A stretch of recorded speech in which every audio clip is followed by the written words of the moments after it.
মালাস রান্নাঘরে আপনাদের সবাইকে স্বাগত জানাই। আবার চলে এলাম একটি রেসিপি নিয়ে। রেসিপিটি দেখুন, দেখে ভালো লাগলে লাইক, শেয়ার, সাবস্ক্রাইব অবশ্যই করবেন। কমেন্ট করতে ভুলবেন না কিন্তু। আজ নিয়ে এসেছি একটি ভিন্ন ধরনের রেসিপি। খুবই টেস্টি হয় এবং বাচ্চারা ড্রাই ফ্রুট খেতে চায় না, সেই জন্য এই রেসিপিটি আমি বাড়িতেই করি। সেটি আজকে আপনাদের সাথে শেয়ার করলাম। এমন কিছু ড্রাই ফ্রুট যেগুলো সব বাড়িতেই এখন মোটামুটি রাখা হয়। পোস্ত তো সবারই রান্নাঘরে আছে।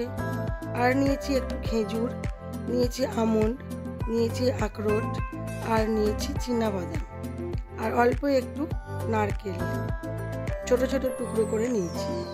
এবারে ওগুলোকে হালকা ভেজে নেব। শুকনো খোলার মধ্যে ওগুলোকে ভেজে নেব, ভেজে তুলে নেব।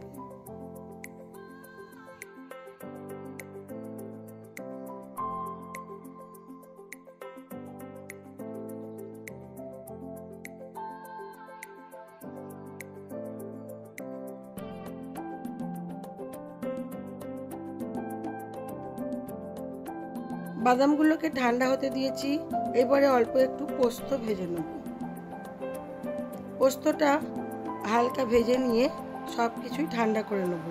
অন্যদিকে একটু নারকেল ছোট ছোট করে টুকরো করে নিয়েছি, একটু খেজুর ছোট ছোট সরু সরু করে বীজটা বাদ দিয়ে কেটে নিয়েছি। এবারে আরেকটি কড়া বসাবো। আমি ওই কড়ার মধ্যেই করছি। অল্প একটু চিনি দিলাম। চিনিটিকে হালকা গলতে দেব, পুড়িয়ে ফেলবো না।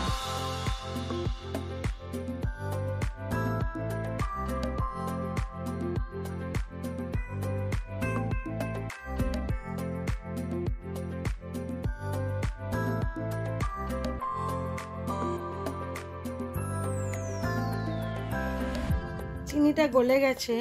আমি এইবারে ভেজে রাখা ড্রাই ফ্রুটগুলো ওর মধ্যে দিয়ে দেবো। দিয়ে একদম কম আছে এটাকে একটু নাড়াচাড়া করে নেব।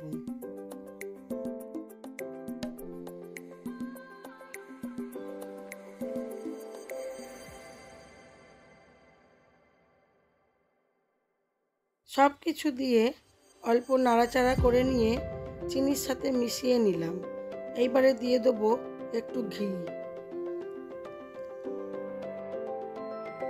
ঘিটা দিয়ে এবারে এটাকে ঠান্ডা হতে দেব। খুব বেশি ঠান্ডা করব না, তাহলে আমি নাড়ু পাকাতে পারবো না।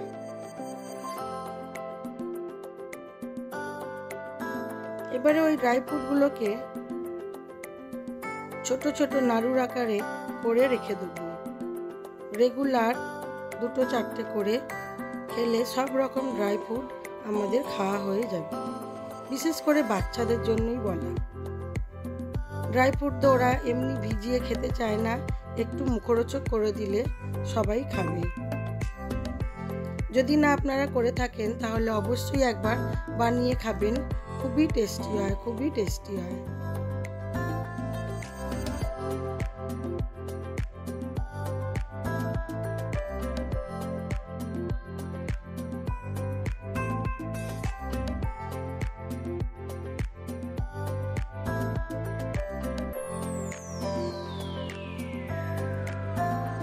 আমার এই ভিডিওগুলো যদি আপনাদের ভালো লেগে থাকে তাহলে লাইক, শেয়ার, কমেন্ট অবশ্যই করবেন। আর নতুন বন্ধু হয়ে থাকলে একটা সাবস্ক্রাইব করে দেবেন।